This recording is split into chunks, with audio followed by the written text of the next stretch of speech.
Ficou sem som mesmo, gente, ou foi só o meu?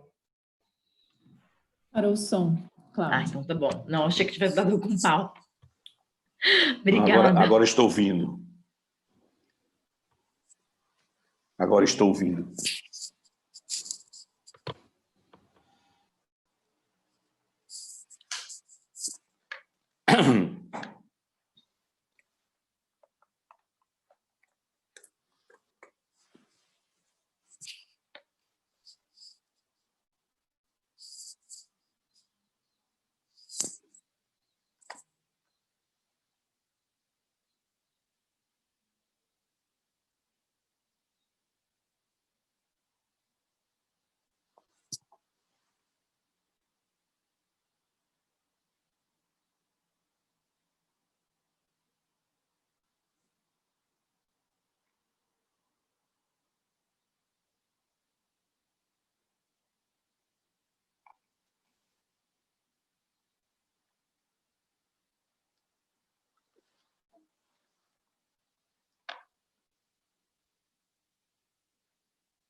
No ar? Muito bem. Bom dia, Cláudia. Bom dia, Marcelo. Bom dia, Júnior, Ricardo, Alexandre e todos vocês que estão conosco nesse horário matinal das quartas-feiras com a nossa live tratando dos temas mais relevantes para o varejo e o consumo. No nosso dia de hoje, nós temos o privilégio de receber 3 segmentos, 3 visões, 3 níveis de experiência muito diferentes, mas sempre com o mesmo propósito de trazer para vocês uma visão daquilo que podemos e devemos fazer como líderes do setor de varejo e consumo. Vocês que nos conhecem um pouco mais de tempo sabem que temos como propósito reunir e compartilhar ideias dos líderes que inspiram líderes. E hoje nós vamos contar com a presença da Cláudia Abreu, que é CEO no Mundo Verde. Cada um deles depois vai fazer uma breve apresentação pessoal e falar um pouco da sua empresa, para que vocês todos reconheçam o trabalho que tem sido feito. Temos o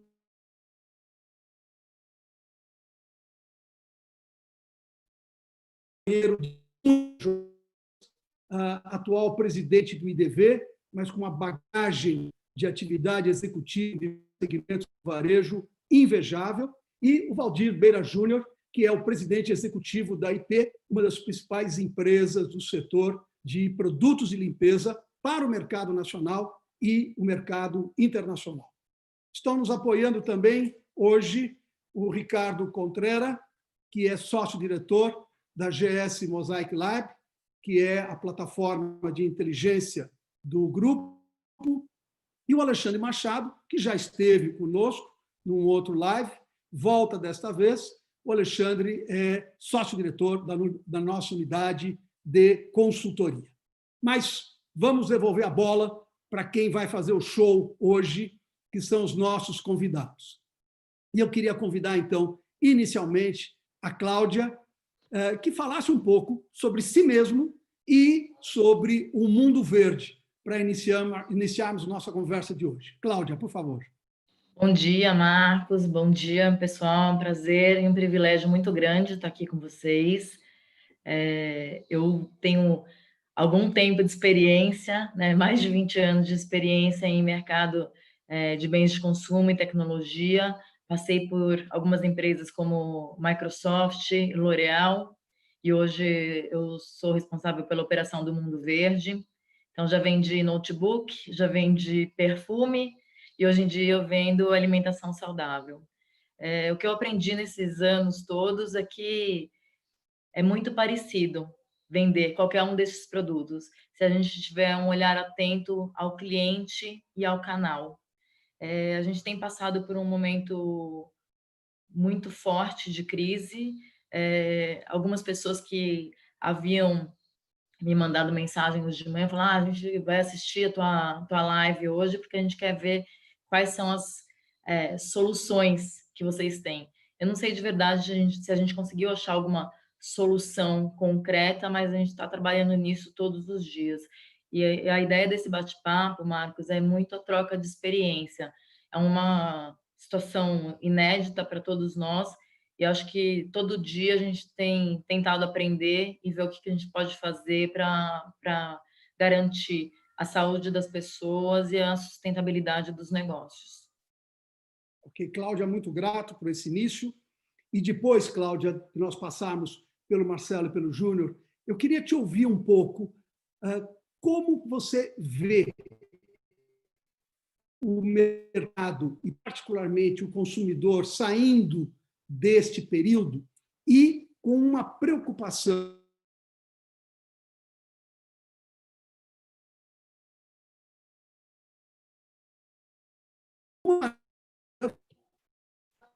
Marcos, falhou um pouquinho o teu áudio. Oi.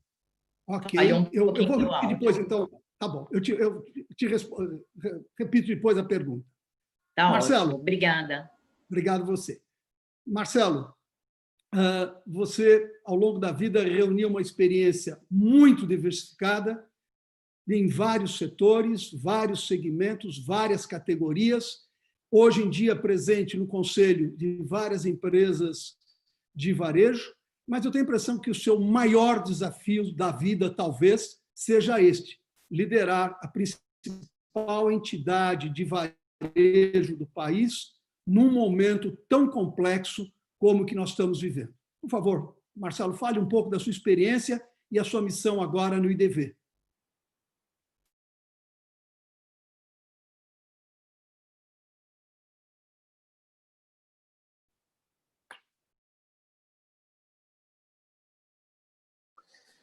Estão ouvindo agora? Perfeito. Muito bom dia a todos. Obrigado, Marcos.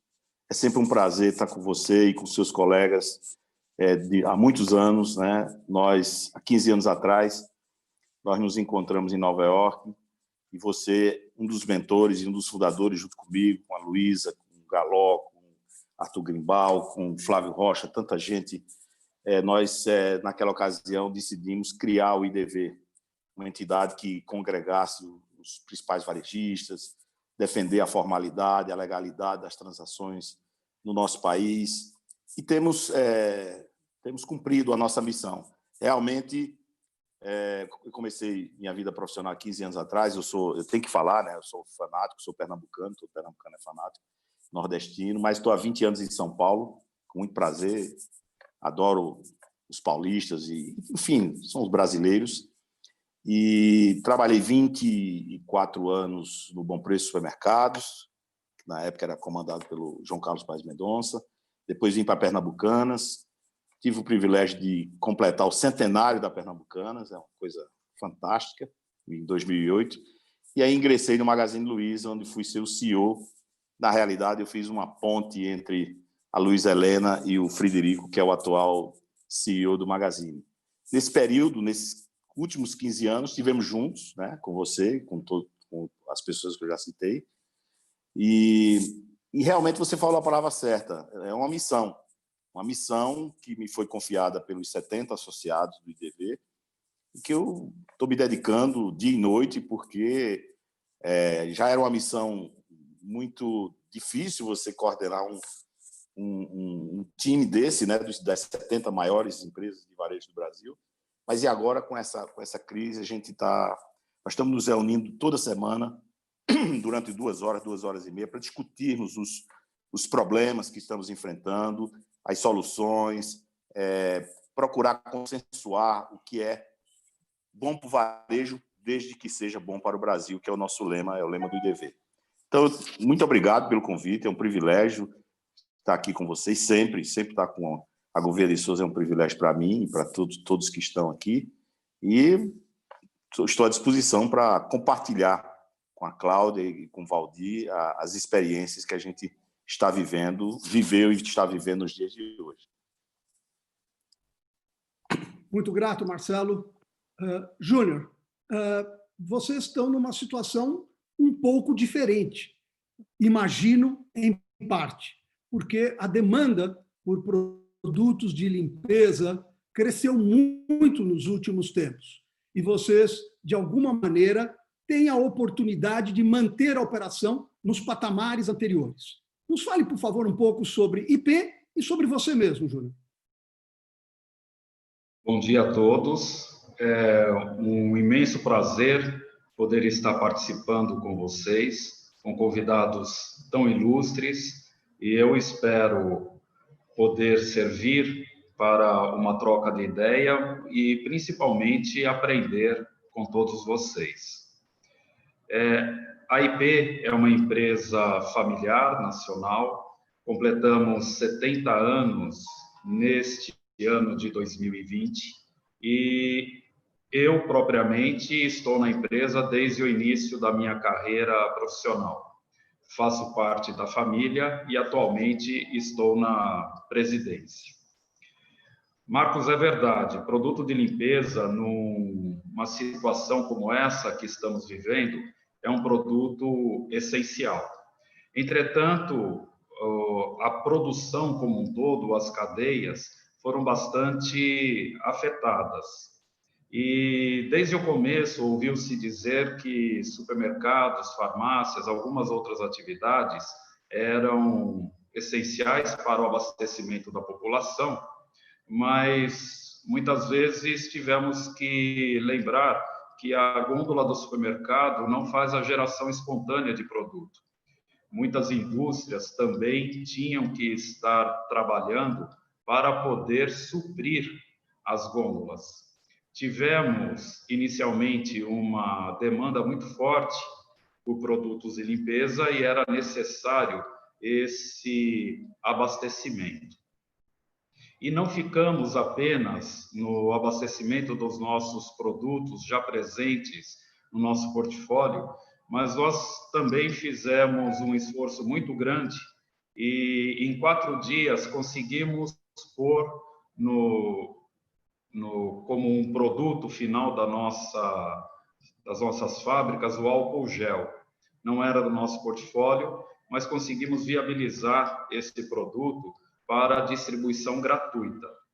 Estamos no presente momento chegando à marca de 1,5 milhão de frascos produzidos e distribuídos a hospitais, a serviços de saúde, a secretarias de saúde de alguns estados do Brasil, e temos feito aqui tudo o possível para tentar manter a operação. Algumas dificuldades inerentes a esse momento, às vezes de suprimento, às vezes de logística, às vezes do própria força de trabalho, mas temos conseguido superar e manter o nosso propósito no momento, que é o abastecimento do Brasil com aquilo que as pessoas precisam para se prevenir contra essa pandemia. Obrigado, Júnior. Cláudia, a pergunta que eu tinha começado a fazer diz respeito ao quanto o consumidor se tornou ainda mais preocupado com o saudável, o natural, em tempos de coronavírus. Você entende que isso, de alguma maneira, vai contribuir no processo da retomada, ou talvez já agora no e-commerce, para privilegiar, de alguma maneira, o negócio de vocês?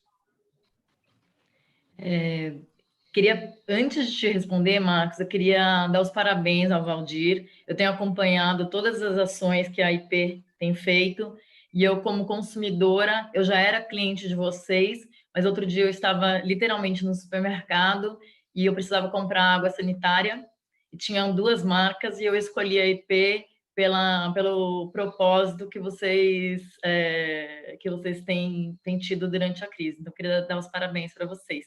E isso reverte em vendas e engaja o cliente. Eu sou uma cliente que me manterei fiel à marca. Agora, respondendo a tua pergunta, Marcos, a gente está tomando um caldo de uma tsunami. Então, nesse momento de crise, a gente tem que ficar com a cabeça fora d'água.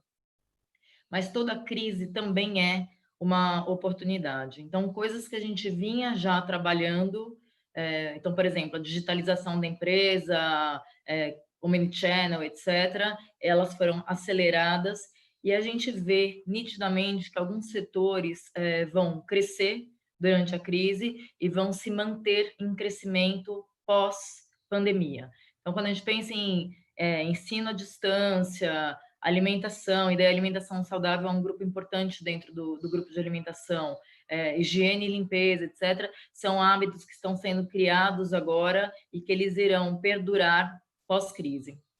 A gente já viu uma mudança grande de comportamento de consumo. Então, quando a gente analisa os produtos que eram curva A de vendas no mundo verde, o meu primeiro produto pré-pandemia era um produto que atendia a questão de redução de peso. Hoje, o meu primeiro produto é própolis.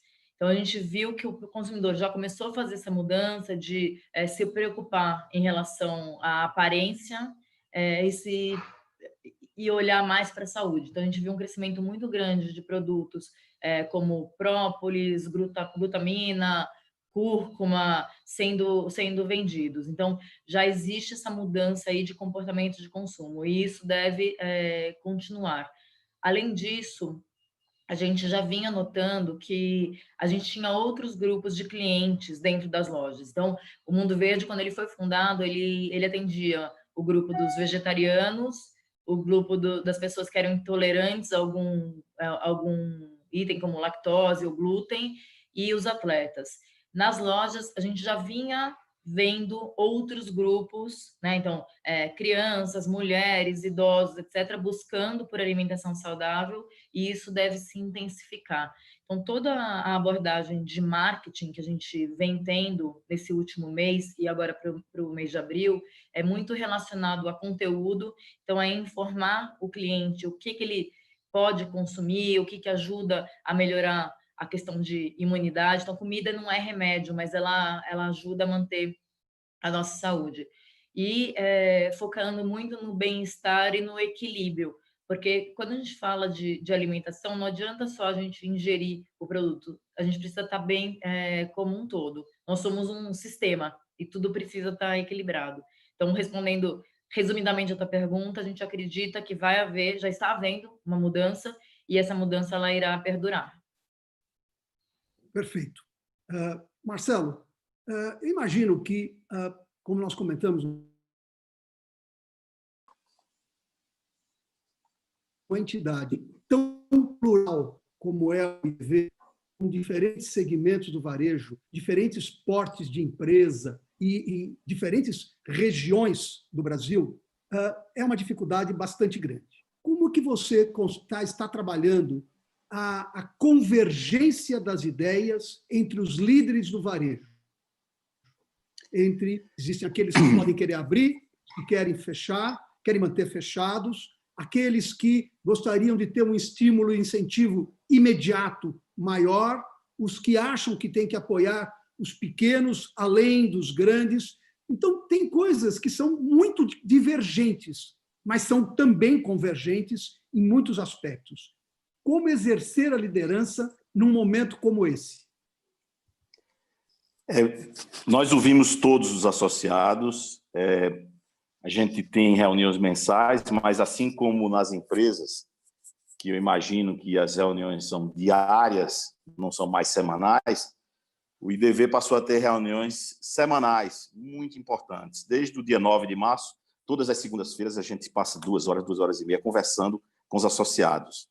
Então, isso já faz com que haja uma convergência bem razoável. Como sustentação disso, nós temos grupos, que nós chamamos de comitês, que também se reúnem com uma frequência muito grande. Por exemplo, medidas na área trabalhista. Então, as empresas associadas ao IDV disponibilizam seus melhores talentos, seus mais experts da área, e eles juntos discutem as melhores formas de tratar a questão no momento atual e as mudanças que estão acontecendo com as medidas provisórias. Isso aconteceu na área trabalhista. Nós também estamos discutindo sobre o dinheiro chegar nas mãos do consumidor.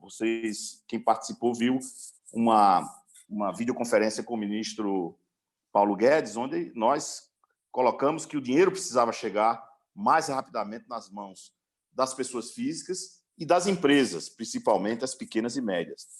Nós somos uma entidade com as maiores empresas do Brasil, mas nós sabemos que 80% da economia está com os pequenos e médios.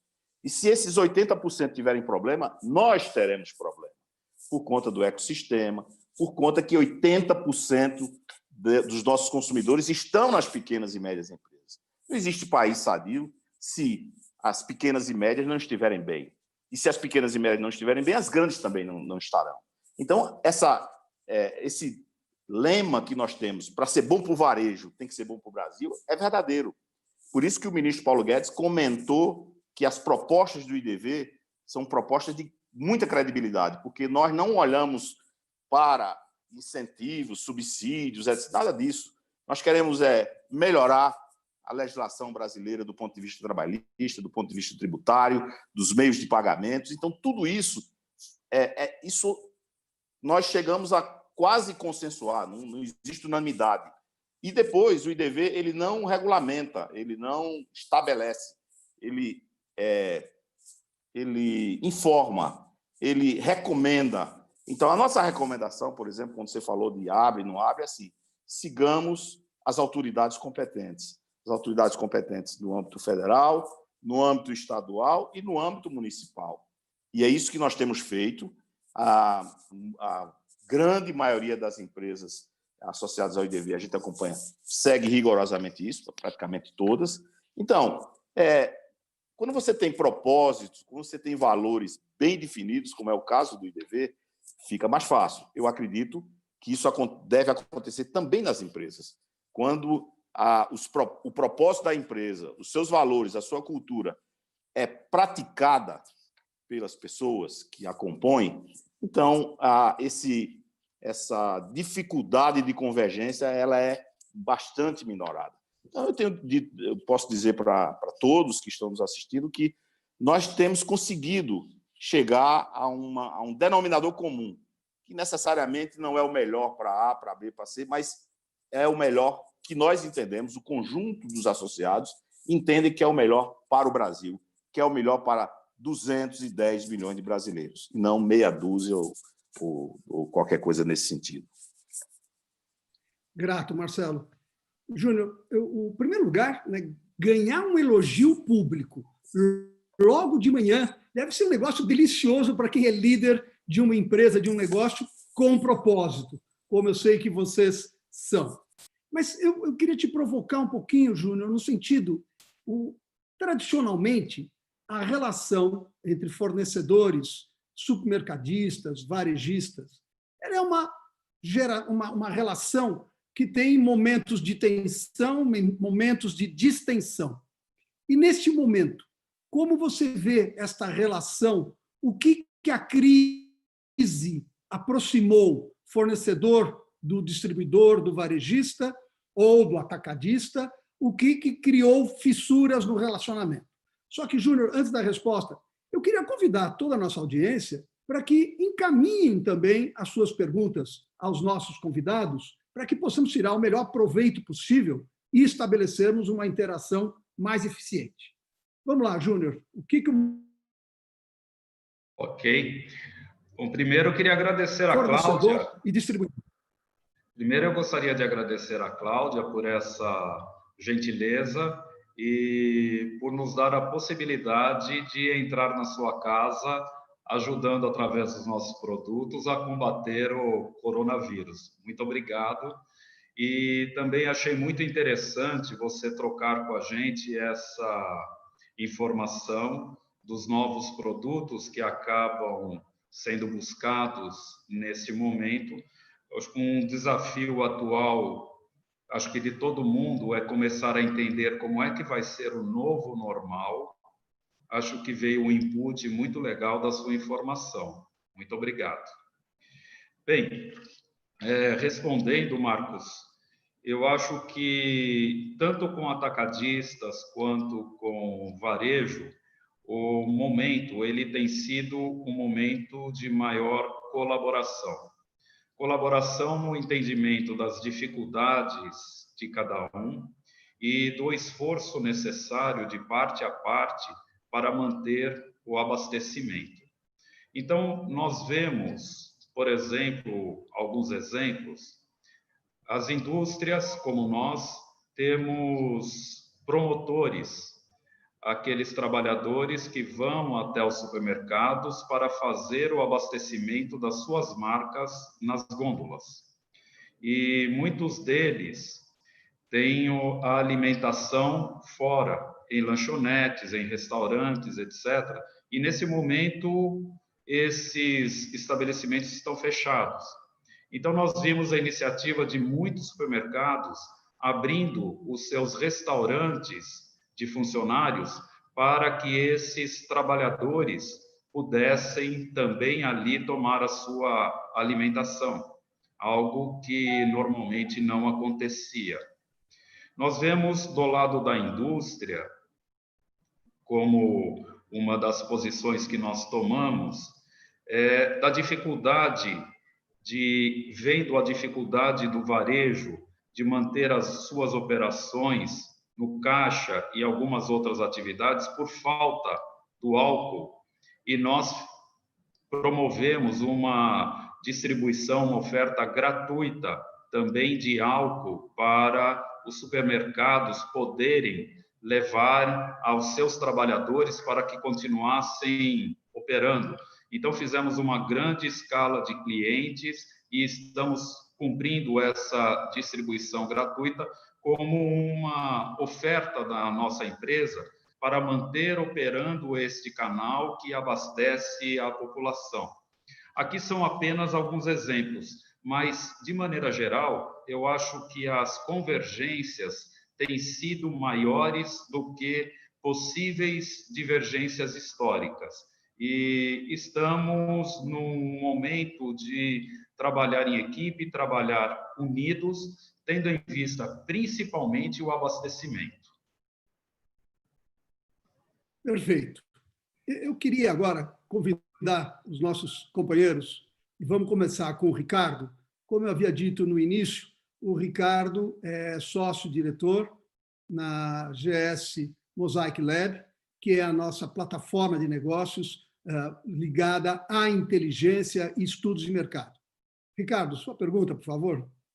Bom dia, Marcos. Bom dia a todos. Eu queria seguir com o Júnior, porque eu fiquei muito impressionado realmente com essa ação que foi feita do álcool gel. E eu vi que vocês fizeram a criação de um novo produto que não existia na planta, né, em 72 horas. Então, eu queria perguntar, porque eu queria que você contasse um pouquinho mais dessa experiência na parte, pensando em toda essa integração com fornecedores, com suprimentos, maquinário, distribuição, logística, enfim. Como vocês conseguiram, desde o pensamento da ideia até colocar isso em prática de forma tão rápida, e que lições vocês vão levar disso para a companhia como um todo no futuro, na retomada? Então, eu queria que você falasse um pouco sobre isso, por favor. Obrigado, Ricardo. Eu acho que foi um grande exercício para a empresa como um todo, para trabalhar no modo agile. A gente fala muito disso na área de digital, na área de tecnologia, mas isso obrigou a áreas analógicas e outras a mergulharem nesse modelo. Nós temos uma conexão grande com a sociedade por conta de várias participações em atividades filantrópicas, sociais, etc. E vimos rapidamente a dificuldade que estava tendo com relação ao álcool em gel, especialmente em muitos hospitais. Daí surgiu a ideia, uma vez que nós temos frascos, embalagens, linhas de produção, apesar de não ter álcool na nossa planta, por que não adaptar uma delas para produzir esse produto? Lançamos o desafio, fizemos várias reuniões internas com times multidisciplinares e o primeiro obstáculo foi não o álcool em si, mas o espessante para o álcool. É um produto que está em falta no mundo todo por conta desta demanda muito acima do que aquilo que era o normal. Então, o primeiro desafio foi no P&D, que foi buscar uma alternativa de espessante. E aí nos juntamos a alguns parceiros, fornecedores, como a BASF, Química, a Clariant, buscando outras possibilidades de espessantes. E em 3 dias de trabalho da nossa equipe com a equipe deles, conseguimos chegar numa solução técnica. E aí o desafio foi trazer esses produtos para dentro, adaptar a nossa planta, fazer o rótulo. Nós conseguimos, e isso mostra bastante o senso de urgência com que está trabalhando o governo federal, nós conseguimos o registro desse produto na Anvisa em tempo recorde, e pudemos, em 4 dias, colocar o primeiro produto dentro de um hospital. Então, olha, foi uma coisa trabalhando 24 horas por dia, muita gente, e, acima de tudo, com esse propósito de salvar vidas. Eu acho que tem uma frase de um filósofo que diz: quando você tem um porquê, você aguenta qualquer como. Então, foi um pouco disso, foi um esforço desde o mais humilde trabalhador até a presidente, o conselho, para fazer esse negócio acontecer. E, felizmente, graças a Deus, isso foi possível, já é uma realidade, estamos muito em breve completando 1,5 milhão de frascos distribuídos. Muito bom, Júnior. Ale, é sua vez. Como, só para repetir, o Alexandre Machado, sócio-diretor da nossa unidade de consultoria, conosco há muito tempo. E agora é a sua pergunta, Ale. Legal, bom dia, pessoal. A minha pergunta vai para o Marcelo. O Marcelo tem uma preocupação grande com gestão, né, de pessoas, inclusive é autor de um livro que Gente Não é Salame, né, bem interessante. E nessa linha, Marcelo, eu queria a sua visão, principalmente do que vocês têm discutido no IDV, sobre os temas mais estratégicos, né? Imagino que pessoas sejam deles.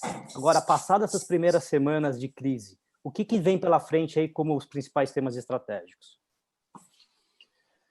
Nós percebemos que... Obrigado pela sua pergunta, muito boa. No primeiro momento, nós tratamos de entender o que estava acontecendo em termos de legislação, vamos dizer, do que era possível e do que não era possível. Muitas redes, por exemplo, fecharam todas as lojas, independentemente de ter proibição de abrir ou não abrir lojas em alguns estados ou alguns municípios. Uma atitude porque, como eu disse, o IDV recomenda, ele com base na discussão global, mas cada empresa é independente e é soberana para tomar suas próprias decisões. Mas houve uma adesão muito grande disso. Então, a grande preocupação foi, lojas fechadas, vamos cuidar dos clientes, aqueles que têm online, que têm delivery, etc, etc.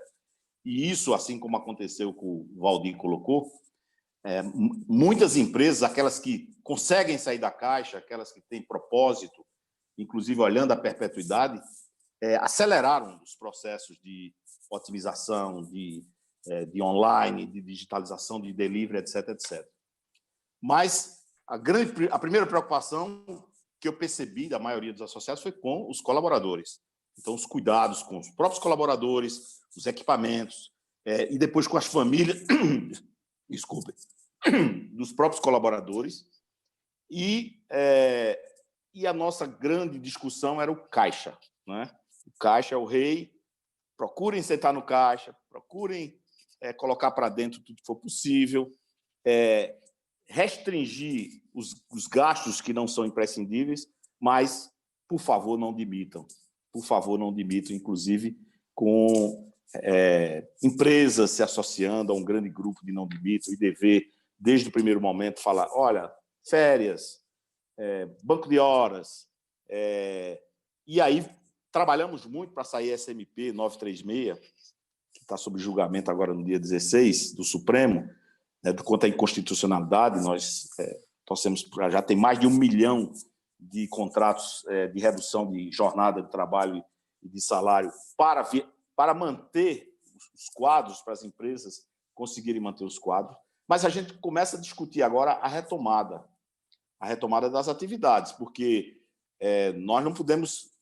As empresas que estão sempre na frente, elas procuram ver o próximo dia. Nós não estamos discutindo verdadeiramente, dentro das empresas, eu participo de vários conselhos, não estamos discutindo o planejamento estratégico daqui a 2 anos, daqui a 3 anos. Nós estamos discutindo o day after, abre as lojas, como fazer, e aí nós estamos discutindo como fazer da melhor maneira possível, olhando para os colaboradores e para os clientes, entendendo as regras, cumprindo as regras que forem estabelecidas, com uma preocupação na saúde e uma preocupação na economia.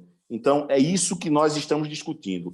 Evidentemente que planejamento estratégico de cada empresa e que vai a continuidade dos projetos, não estamos discutindo isso. Dentro das empresas, sim, mas a grande preocupação é o estado atual das coisas, onde muitas empresas têm suas lojas fechadas, e o dia em que começa a haver uma certa flexibilização para que a atividade econômica volte a funcionar. Então, é isso, colaboradores, clientes, e clientes a proteção dos clientes e como desenvolver, a gente sempre diz no conselho, a gente tem um grupo tem um comitê de crise, todas as empresas têm, o próprio IDV tem também, toda segunda-feira se reúne, mas faz um comitê de cliente, faz um comitê de receita, de que maneira a gente sai desse estado que se cruzarmos os braços e disser, quando passar, tal, e faz o que, por exemplo, o Valdir acabou de falar, um exemplo fantástico, e de muitas empresas que estão fazendo isso. Uma coisa que me impressiona é a atuação dos empresários brasileiros, dos executivos brasileiros. A gente sabe da solidariedade de muita gente, mas não numa extensão como nós estamos vendo. Doações, transformação de produtos. O Grupo Moura está fabricando máscaras, equipamentos de proteção, e doando, distribuindo, empresas de varejo fazendo a mesma coisa. É uma série de empresas que estão... não podia deixar de citar, Valdir, o seu concorrente Raimundo da Fonte fazendo coisas parecidas com você lá no Nordeste. Então, doando, fabricando álcool com gel e tal. O Cacau Show deu um show de solidariedade ao doar a grande parte da produção que poderia ser vendida, mas as lojas estavam fechadas. Ele fez isso para as entidades de crianças e tudo mais, um negócio realmente comovente. Então, o que nos conforta num momento como esse é ver a solidariedade e as atitudes de empresários como o Valdir e como tantos outros que eu conheço, atuando, e eu acho que isso vai ajudar muito o Brasil a sair dessa um pouco melhor. E aí a gente depois pode discutir que mudanças poderão estar acontecendo na cabeça das pessoas e que, quando a gente fala em empresa, empresa eu chamo de ficção jurídica, e outras pessoas também.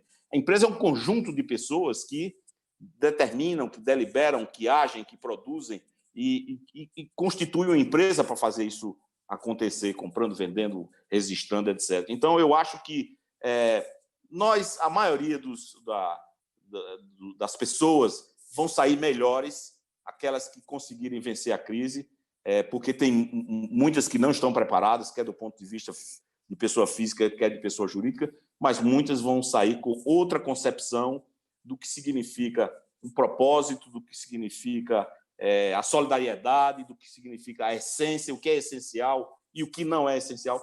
Isso vai realmente, acredito que no Brasil e no mundo nós vamos ver grandes mudanças nesse sentido. Cláudia, tem uma pergunta para você que veio do Davi Campso. Ele nos pergunta sobre o impacto que o e-commerce está, neste momento, precipitando nos negócios, mas também a sua visão desse crescimento da participação do e-commerce, o que vai ficar e o que vai impactar no comportamento dos consumidores. É uma ótima pergunta. Então, a gente tem visto que pessoas que não usavam e-commerce, então vou usar minha mãe como exemplo, ela tem pedido iFood, tem feito compra online, que é uma mudança gigantesca, porque ela não sabia mandar foto no WhatsApp. Então, assim, realmente é uma mudança grande de comportamento.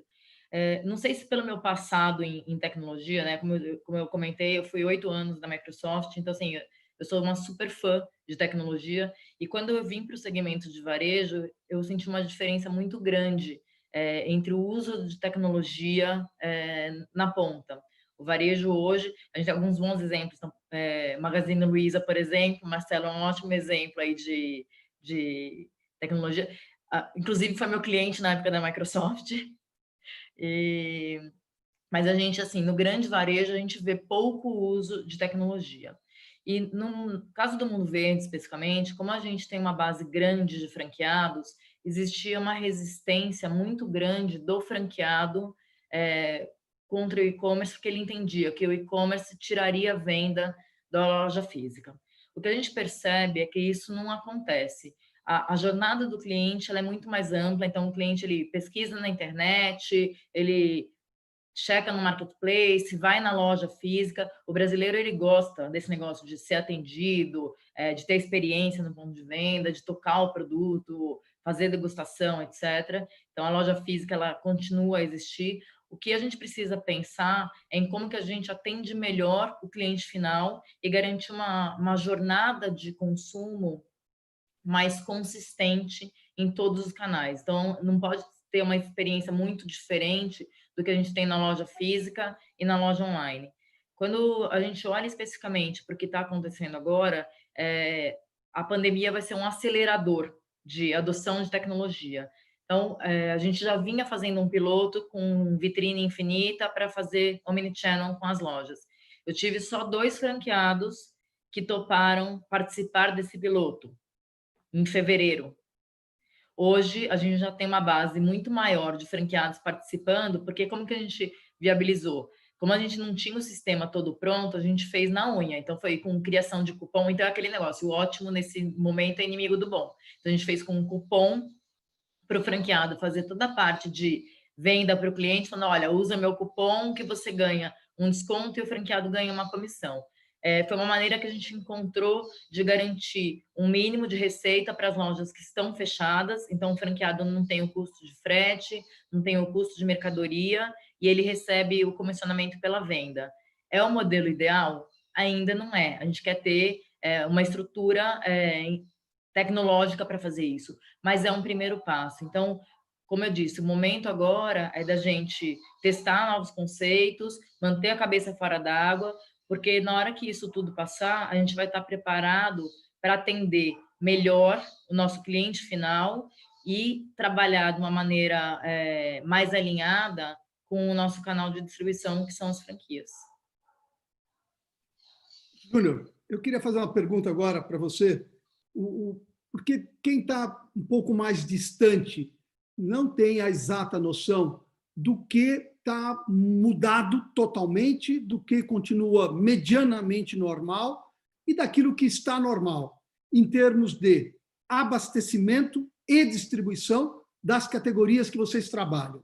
Você podia contar para a gente, no caso de vocês, o que está totalmente diferente, o que está medianamente normal e o que está normal em relação ao que era antes? Sim. Primeiramente, eu gostaria de ressaltar a importância desse tema trazido pelo Marcelo, que é a solidariedade. Eu acho que a gente tem visto uma demonstração de solidariedade muito grande em todos os canais, em todas as cadeias do supply chain, uma movimentação muito grande de empresários, de executivos e de trabalhadores. Diante de algumas dificuldades, por exemplo, para nós produzirmos álcool gel, a gente teve voluntários que se disporiam a vir trabalhar no domingo, trabalhar à noite, para que isso se viabilizasse. Eu acho que a gente está numa grande cadeia de solidariedade e algo dito como o Marcelo colocou é extremamente importante nesse momento. Acho que, agora voltando à pergunta, nesse momento de tensão de todas as partes, é natural que as pessoas tenham a sua tolerância reduzida. E muitas vezes, quando ficam nessa pressão, a primeira tendência é de buscar por um culpado. Mas esse movimento em prol do abastecimento, em prol da saúde, nos conduz a já não ter a busca pelo culpado, mas sim a busca por o que é que eu posso fazer, qual seria a minha responsabilidade para lidar com isso. Então, nós tivemos dificuldades, por exemplo, com fabricantes de embalagem, tampas de produtos. tivemos a possibilidade de fazer o apoio técnico da nossa equipe para a equipe dele, para que o produto pudesse ser produzido e resolvido um problema técnico que era dele e não nosso. Nós tivemos problemas, algumas vezes, com transportes para alguns locais. Prontamente, outras transportadoras se dispuseram a fazer a rota. Então, eu diria que, de maneira geral, a grosso modo, o abastecimento dos produtos de limpeza, eles estão acontecendo. Acho que, por um horizonte de 1 a 2 meses, eu não vejo qualquer tipo de risco em nenhum segmento. Entretanto, se esta pandemia e lockdown permanecer por mais tempo, pode sim ter alguns insumos, algumas matérias-primas que são extremamente imprescindíveis na produção, pode ser que venham a faltar. Alguns itens são importados, outros itens têm uma cadeia bastante longa, química, que passa de um país para outro, etc. E isso pode vir a ser um problema. Mas, no presente momento, nada preocupante nos próximos 30 dias. Ok. Cláudia, eu queria fazer uma pergunta para você ligada à questão de franquia. O setor de franquia, né, tem no varejo brasileiro um dos principais de outros países. Franquia no varejo brasileiro é muito intenso. Em outros países, tende a ser mais na área de serviços. Neste momento, quais são as vantagens das franquias? Quais são as preocupações que esse modelo de negócio acaba gerando adicionalmente? Quando a gente fala de franquia, o modelo de franquia no Brasil ele é muito pulverizado. Então, diferente de outros países, onde a gente tem muitos master franqueados, as franquias no Brasil, de maneira geral, né, não só no Mundo Verde, mas na grande maioria das marcas, são pequenos empresários que resolveram abrir o seu próprio negócio ou saíram do mundo corporativo e abriram a loja, etc. Esse pequeno empresário, normalmente, ele tem um fôlego financeiro, né? Ou seja, uma gestão de fluxo de caixa mais sensível. Então, a gente tomou 3 medidas essenciais para garantir a sobrevivência da rede. O primeiro foi a continuidade dos negócios. Então, como que a gente faz as lojas continuarem vendendo de uma maneira segura para o colaborador, para o cliente, pensando que hoje a gente tem muitas lojas fechadas. Então, essa questão da vitrine infinita que eu comentei, a questão do delivery. Então, assim, a gente não tinha delivery. E hoje a gente tem quase 200 lojas trabalhando com delivery. Segundo ponto foi a questão de fôlego financeiro. Então, como que a gente ajuda o nosso franqueado a manter o fluxo de caixa?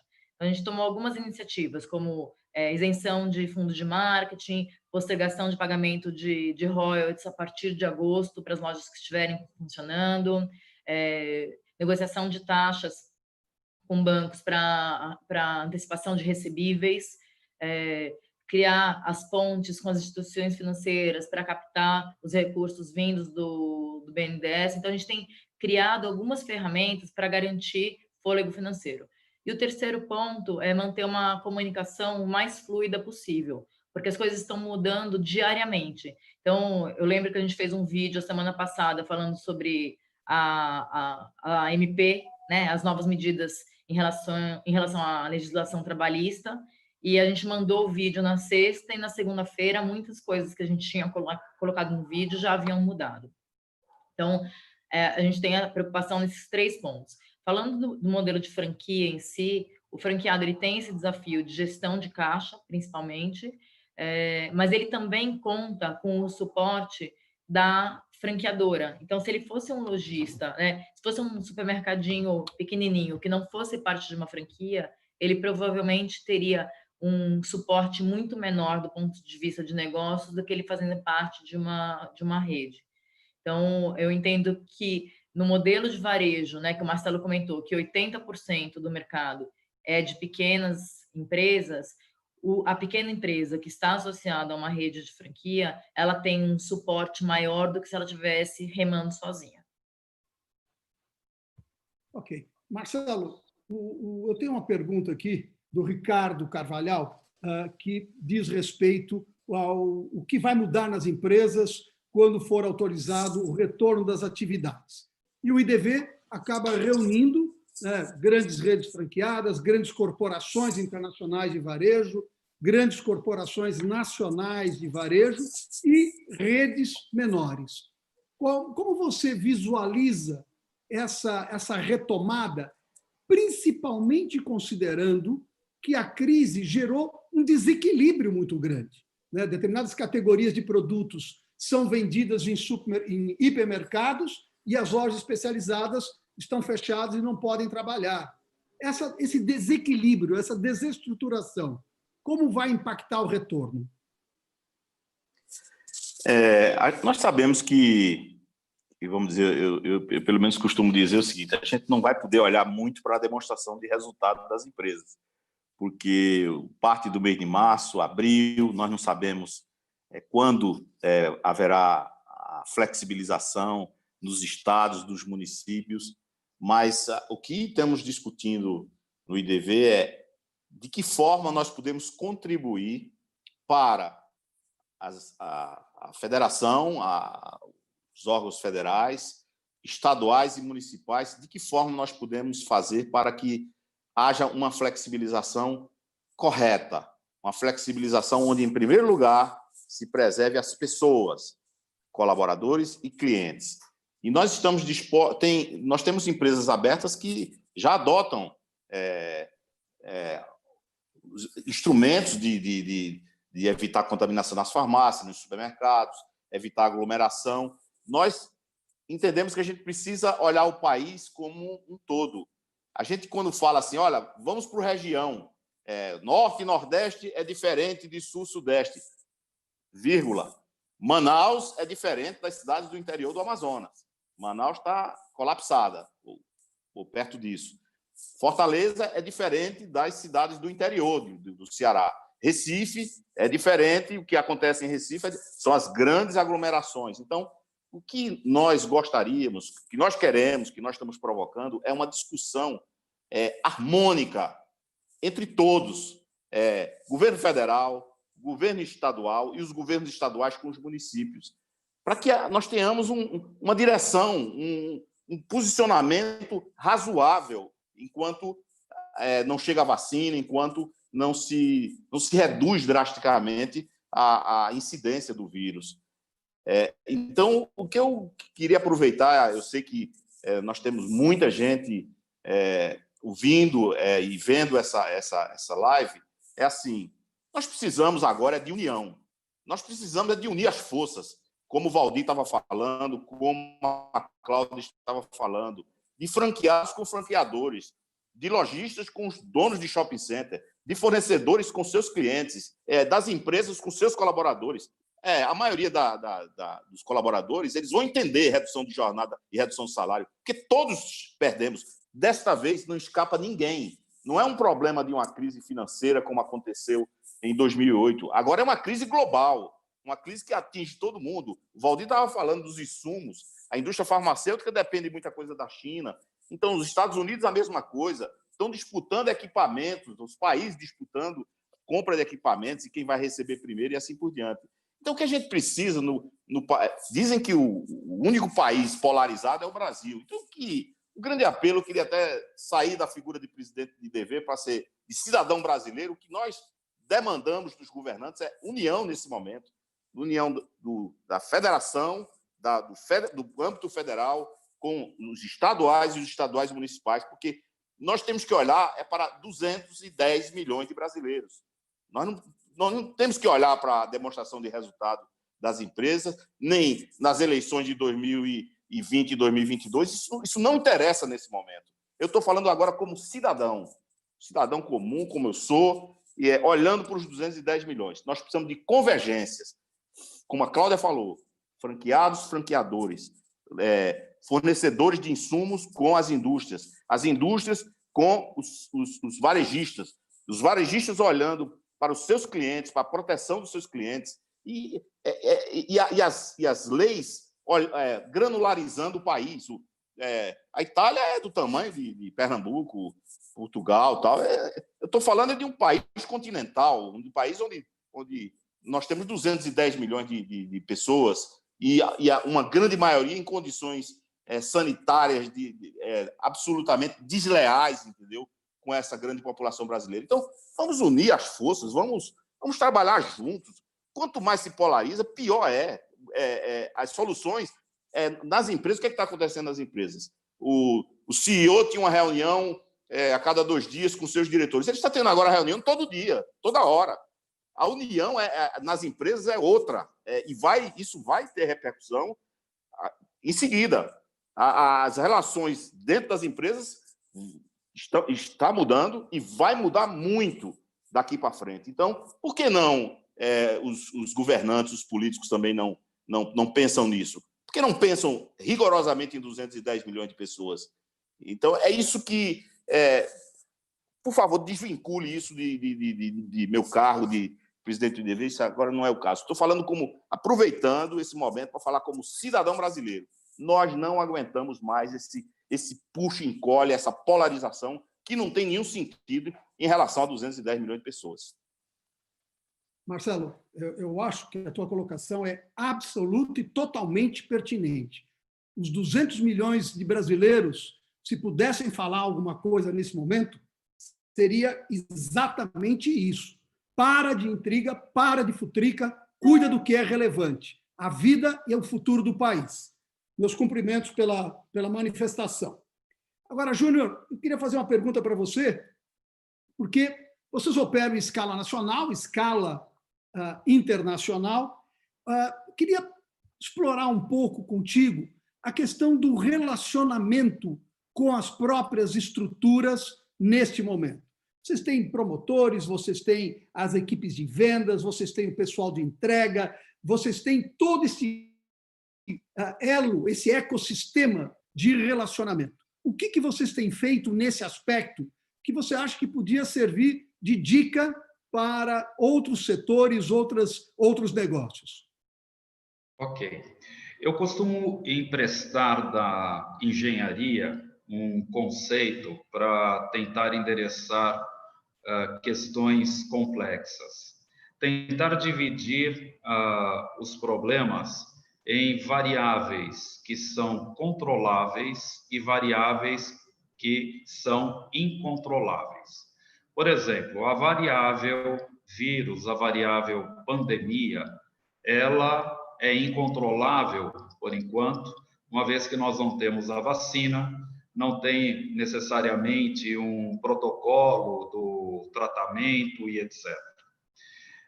Porém, há variáveis que são controláveis.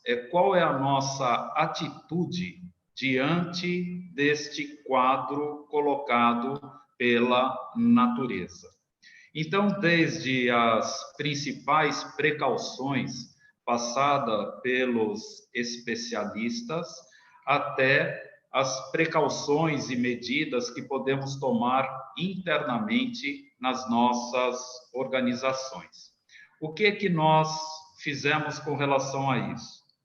Abrimos, eu poderia colocar aqui, em 5 frentes de atuação. O cuidado com as pessoas que trabalham na empresa, com as pessoas que trabalham fora, a equipe de vendas, a equipe de promotores, etc. E aí disponibilizando tudo aquilo que estava ao alcance, segundo a recomendação dos especialistas. O cuidado com a produção.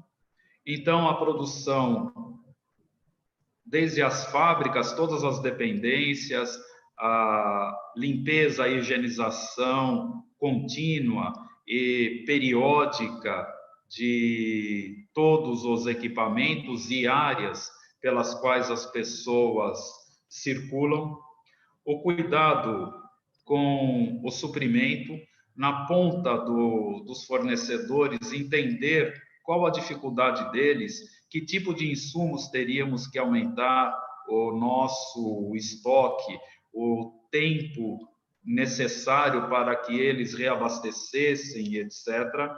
O cuidado com a logística, inclusive tendo em vista a dificuldade dos caminhoneiros em conseguir locais para alimentar. Nas nossas unidades passamos a oferecer o almoço, refeições gratuitas, a entregar a eles também o álcool em gel para o transporte. O cuidado com os clientes, conforme boa parte daquilo eu já expus anteriormente. Então, de maneira geral, nós tendo uma grande variável incontrolável, nós miramos naquelas que poderiam ser controladas por nós para atravessarmos esse momento difícil. É mais ou menos como diz o velejador. O vento, ele não controla, o vento pode vir e mudar de direção a qualquer momento. O que nós temos que fazer é ajustar as nossas velas sem perder o rumo de onde estamos buscando chegar.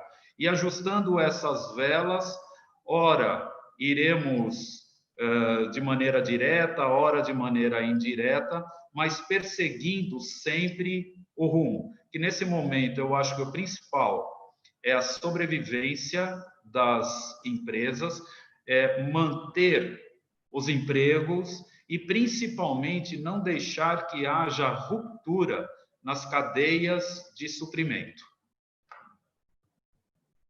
Muito bem. Eu queria pedir para o Ricardo, como eu disse, sócio-diretor da GS Mosaic Lab, que dirigisse a sua pergunta. Para quem, Ricardo? Vou dirigir para a Cláudia Abreu. Cláudia, eu queria saber assim, muito do contato, né, da comunicação hoje da sua marca com os consumidores é feita no ponto de venda. E a maioria deles está fechado, não sei como está funcionando esse 100% para vocês.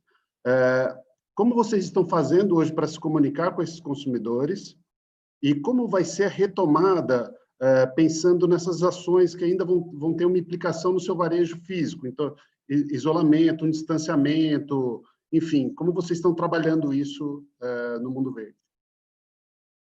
Bom, a gente tem hoje uma rede com cerca de 400 lojas, metade delas são em shopping. Então, as lojas que são em shopping realmente estão fechadas.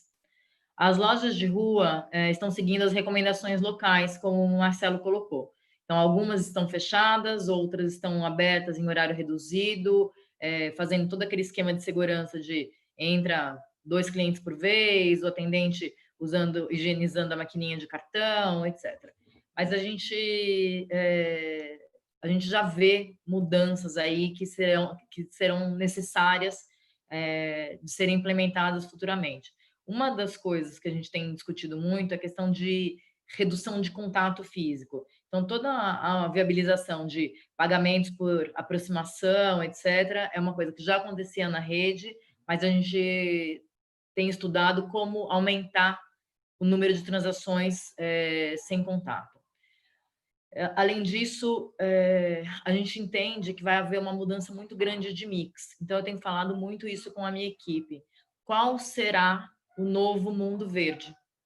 Então, os produtos que vendiam muito não necessariamente serão os que continuarão vendendo, e categorias que tinham uma representatividade menor, por exemplo, higiene e limpeza, talvez tomem uma proporção maior. Então, a gente tem estudado complementar o mix, e daí dentro da nossa essência, então, que tipo de produto que tem essa abordagem mais verde, que tenha menor impacto ambiental, etc., a gente poderia ter no nosso sortimento também.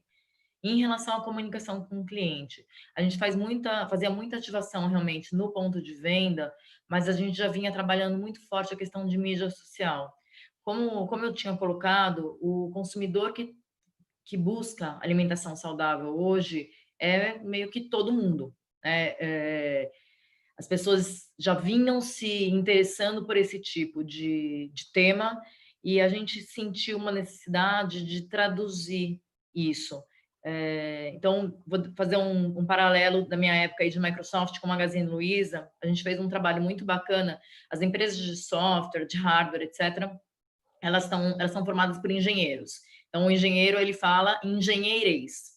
E quando a gente levou a venda de notebook, por exemplo, para o varejo, né, o vendedor do Magazine Luiza estava acostumado a vender linha branca.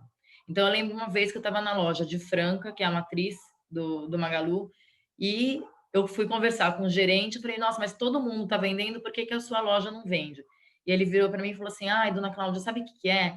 Eu não gosto desse negócio de vender computador, porque eu estou nessa loja aqui há muitos anos. E eu conheço todo mundo da cidade. E quando o pessoal vem me perguntar, eu não sei explicar direito. Então, eu fico com vergonha de falar que eu não sei explicar. Então, eu deixo o computador bem escondidinho ali atrás da geladeira, né? E daí a gente viu que precisava traduzir do engenheirês para o português. Então, ao invés de a gente falar, por exemplo, de HD do notebook, a gente falava, olha, nesse computador a gente consegue guardar 1000 fotos. Então, a gente começou a traduzir.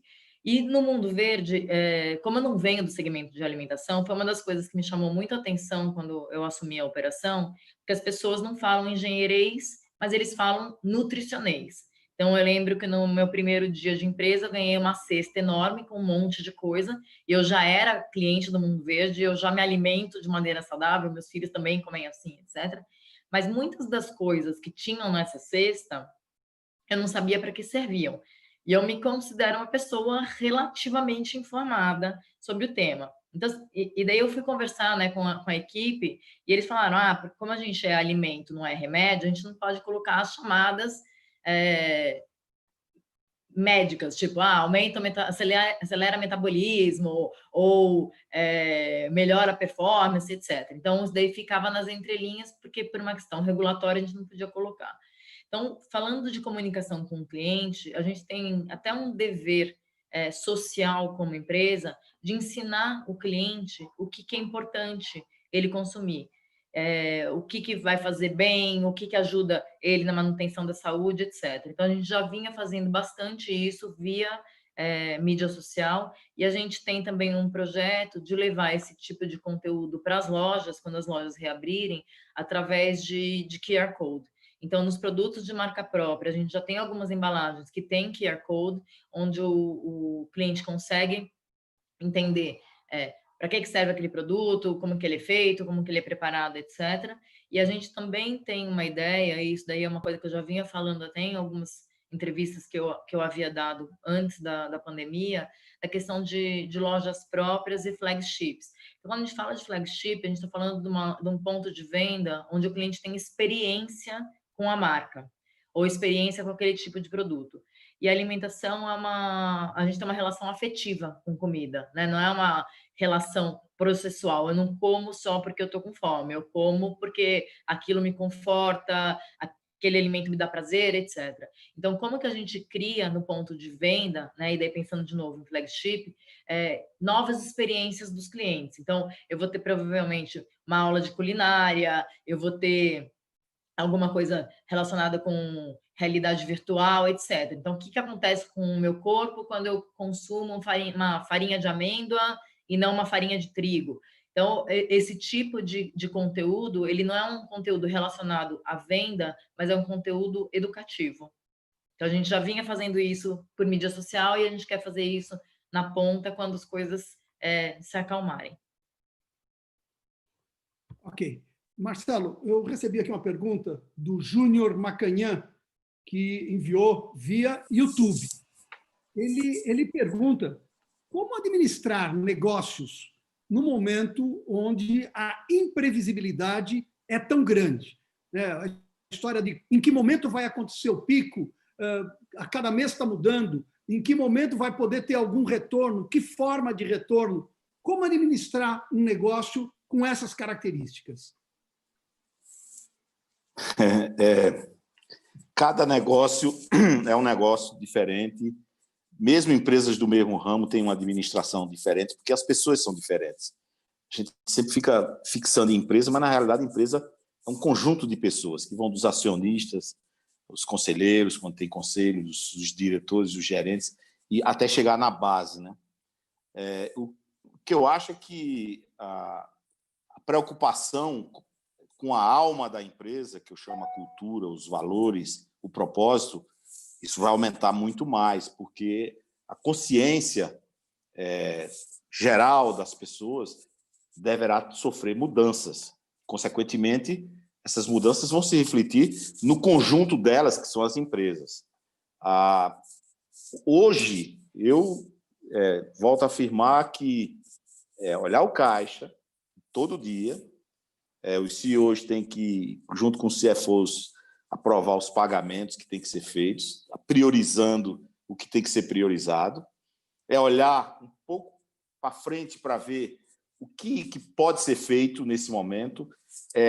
Uma coisa interessante é que eu estava numa reunião de conselho e as coisas estão mudando com tanta velocidade que alguém lembrou JK, né?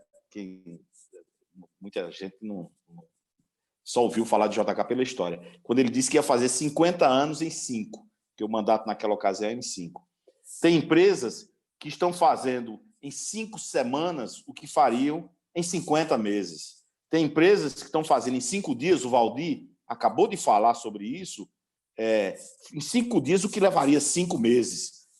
A Cláudia está falando da aceleração da relação com o cliente, do delivery, etc.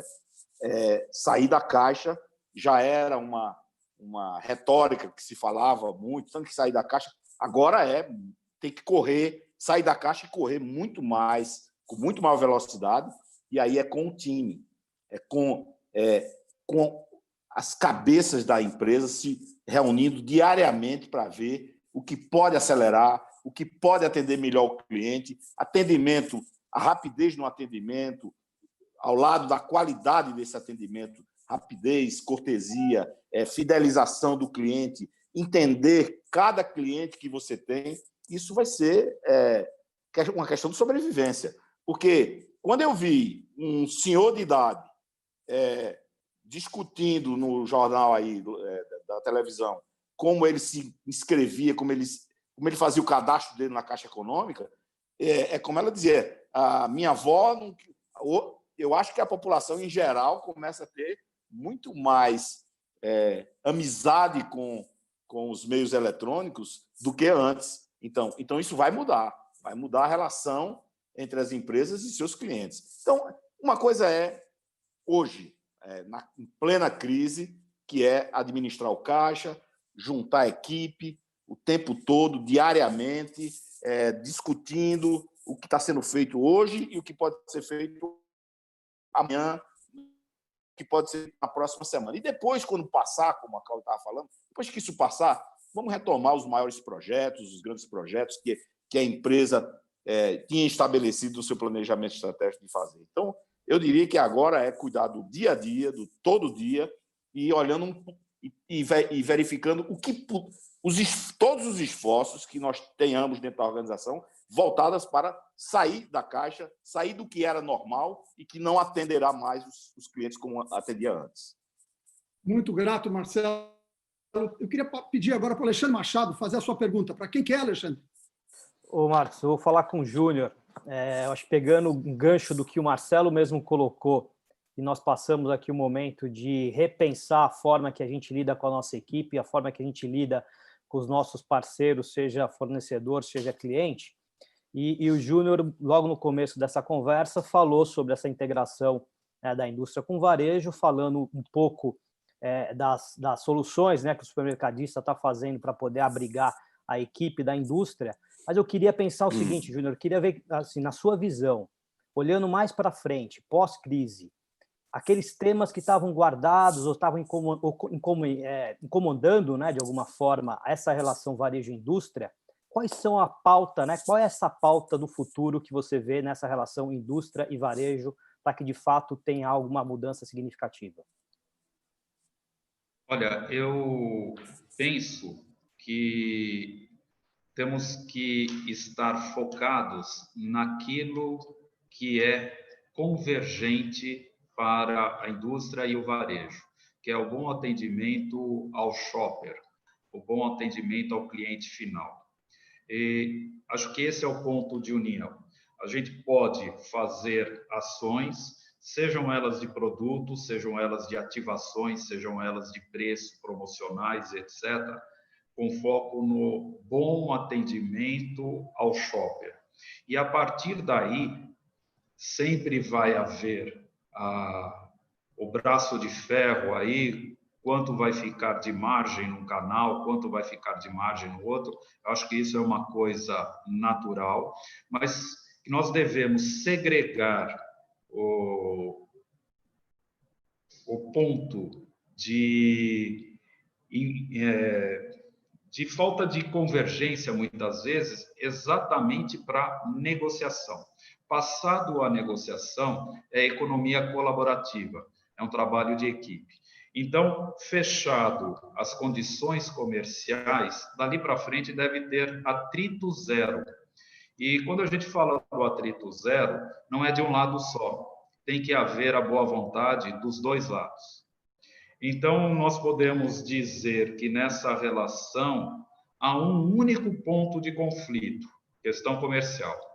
Passado a questão comercial, todos os outros pontos têm que ser colaborativos. Acho que a gente tem uma grande chance de amadurecer nesse sentido e passar a trabalhar realmente naquilo que se fala muito, mas eu vejo pouco acontecer, no modelo diamante, em que as áreas das empresas, fornecedores e clientes possam estar colaborando de maneira muito positiva, muito proativa, tendo em vista o cliente final. Bom, eu tenho uma pergunta, mas ela tem uma característica muito importante. Ela vem de Portugal. É a Liliana Cunha, do Global Council, que dirigiu uma pergunta a você sobre o que esperar dos preços nesse novo normal.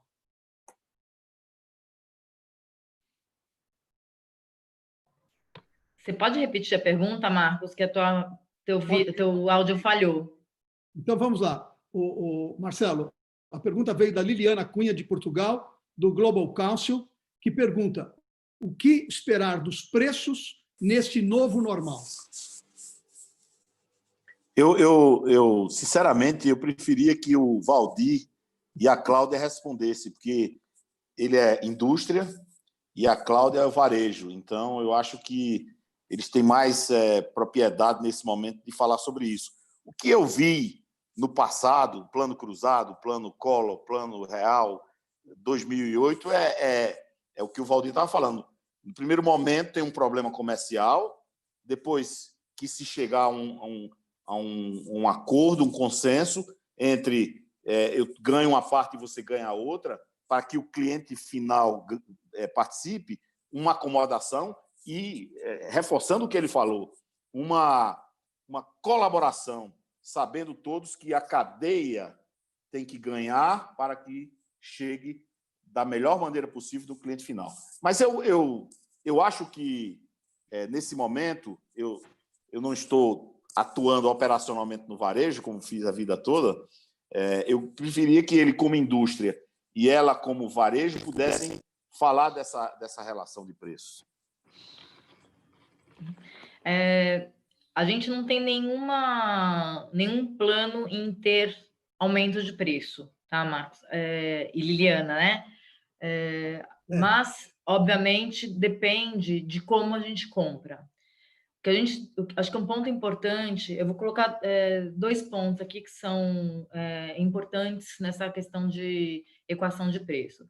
Primeiro é o ponto que o Marcelo mencionou, né? Como que a gente remunera a indústria, remunera o varejo, etc., focando no cliente final. Só que a gente tem que lembrar também que provavelmente o nosso cliente final também vai sofrer um impacto. Então, esse cliente final, ele é funcionário de alguma empresa ou ele é empresário, então ele vai ter uma provável redução na receita, né, no salário dele. Então, ou com redução de jornada, ou vendendo menos no negócio dele, etc. Então, acho que agora é a hora da gente realmente trabalhar junto, e daí varejo e indústria trabalharem juntos para manter a economia rodando. Então, essas ações que o governo tem tomado para garantir que o dinheiro chegue na mão do cliente final, que existam mecanismos na legislação trabalhista que nos ajudem a manter o máximo possível os postos de trabalho, etc., vão ajudar, porque a economia só roda se tem cliente na ponta comprando. Então, não é a hora de pensar, é aquela história, né? Eu vou garantir o meu. Não dá para a gente pensar assim agora. A gente tem que pensar no problema de uma maneira sistêmica, considerando cliente final, canal, indústria, etc. Ou a gente não vai conseguir sair dessa situação. Júnior, você quer complementar? Sim. Eu acho que no momento atual devemos estar focados, primeiramente, na continuidade da operação. É o que nós temos feito por aqui. Então, o primeiro foco, operar e manter o abastecimento. No momento seguinte, começar a olhar as questões econômicas. E, de verdade, eu não saberia ainda antecipar este movimento, como será feito essa questão do preço. Vou falar pelo nosso segmento. O segmento de produtos de limpeza, ele é bastante afetado pelo câmbio. E nós tivemos uma mudança significativa de 25% a 30% de aumento da taxa dólar real. Este aumento é um grande impacto de custo de toda a cadeia de produtos de limpeza. Entretanto, nossa posição no momento tem sido a de manter as condições que vínhamos trabalhando até ter um cenário mais claro, onde o câmbio vai parar, aonde os custos dos produtos vão chegar. Será que os produtos hoje cotados em dólar não vão ter a redução do seu preço absoluto em dólar? Então, eu diria que é um momento ainda muito indefinido para se falar das questões de preço. A nossa postura tem sido de manter o abastecimento, de não levar outro problema para a sociedade nesse momento, que já tem muitas demandas para trabalhar, como a Cláudia disse, o Marcelo também, as pessoas estão com as suas receitas, com seus rendimentos bastante apertados. Não é momento de repasse de preços ou de levar mais problemas para a sociedade. Então, nós postergamos esse olhar até ter um cenário mais claro. Se eu tivesse que complementar, eu acho que essa é a postura de uma empresa cidadã, né? De olhar sempre para o cliente. Eu me lembro que em 1986, no Plano Cruzado, os supermercados eram os vilões, como se aquelas maquinetas de aumentar preço fosse por pura deliberação do supermercadista. Depois se percebeu isso. Faz 3 anos que a inflação é 3%, 4%. Ninguém aumentava preço. Por que não aumentava preço? Porque as condições, né, da economia, do dólar, do caso de produtos importados, dos insumos, da indústria, dos aumentos salariais, eram basicamente na inflação, 3%, 4%, 5%. Então, ninguém falava de aumento de preço. Agora, vem uma época como essa, absolutamente fora de qualquer conjuntura, há uma escassez de um determinado produto, Muitas vezes, alguns industriais querem tirar partido disso, não tem a postura que o Valdir tem, que a empresa dele tem. Outros varejistas mudam a sua margem de lucro. Os supermercadistas que eu conheço não fazem isso, entendeu? Se o produto na ponta, na origem, aumentou o preço, ele tem que aumentar o preço, é normal. Mas não aumentar o preço deliberadamente para tirar partido disso. Novamente, o propósito da empresa, né, de ser uma empresa cidadã, ela prevalece, tanto do lado da indústria como do lado do varejo, para que o cliente seja preservado. Então, a resposta para essa pessoa de Portugal, eu esqueci o nome agora, é essa. A postura tem que ser de uma empresa consciente, uma empresa cidadã, uma empresa que olha a floresta como um todo, em vez de ficar olhando para a sua própria árvore para querer tirar vantagem ou partido disso. Isso não é mentalidade de empresa cidadã. Então, eu endosso completamente o que a Cláudia e que o Valdir acabou de falar sobre como deve ser o comportamento das empresas brasileiras. Pessoal, nós estamos chegando nos 5 minutos finais e, se vocês concordam comigo, passaram muito, muito rápido. Nós temos amanhã, às 8 horas, o nosso próximo Mercado Consumo em Alerta, focando o e-commerce, que vai ter como convidados Luiz Henrique Escobar, que é Head do E-commerce, Brutaguenho Revenga, diretor de atendimento de varejo e e-commerce do Ebit Nielsen, Júlio Rodrigues, diretor executivo do e-commerce do Magazine Luiza, diretor de tecnologia de informação do supermercado Nordestão. E nós vamos ter, coordenando esse produto, esse programa, a Beth Furtado e o Caio. Na nossa próxima quarta-feira, nós vamos ter conosco a Adriana Auriemo, sócia-diretora da Nut Bavária, o Mauro do Vale Pereira, da Porto Belo, e o Sérgio Borriello, que é o CEO da Pernambucanas. Mas, Marcelo, Cláudia e Júnior, o nosso time, num esforço de reportagem, enquanto vocês traziam a contribuição muito interessante que foi trazida, eles tentavam condensar os aprendizados do que vocês nos colocaram. E eu tenho aqui alguns insights e algumas dicas que eles coletaram ao longo da nossa conversa.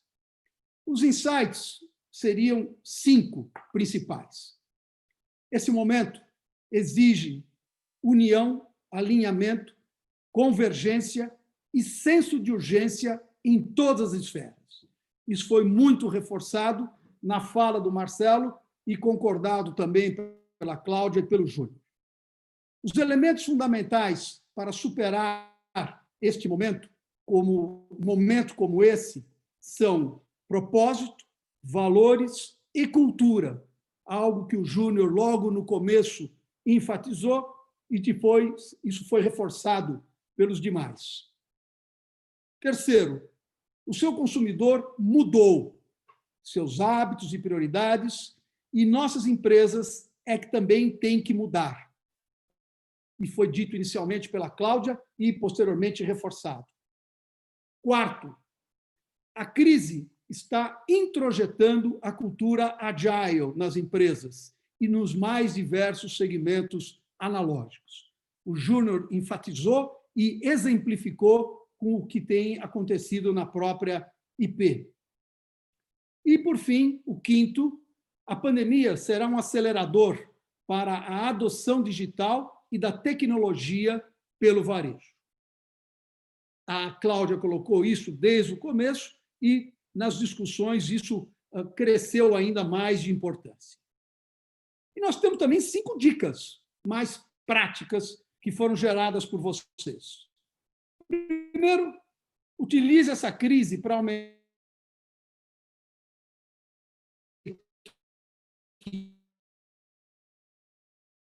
o melhor momento de acelerar a transformação digital e ágil nas empresas. Terceiro, intensifique e aumente a integração e colaboração com os agentes da sua cadeia de valor. Quarto, sempre foque em alcançar o seu objetivo final. Ajuste as variáveis que você tem controle e oriente suas velas para as variáveis que você não controla. E, por fim, Júnior, você nos brindou com esta frase que vai ficar marcante. Quando você tem um porquê, você sabe lidar com qualquer como. Eu queria agradecer demais a colaboração de vocês, um especial agradecimento ao Eduardo Yamashita e à Beth Furtado, que nos apoiaram aqui na retaguarda, ao Alexandre, ao Ricardo, mas muito especialmente a Cláudia, Valdir Júnior, Marcelo Silva, pela abertura que vocês deram, a forma como fizeram e a contribuição que, sem dúvida, geraram para todos que nos acompanharam no Zoom e no YouTube. Eu queria deixar para uma palavra final de cada um de vocês, começando com a Cláudia.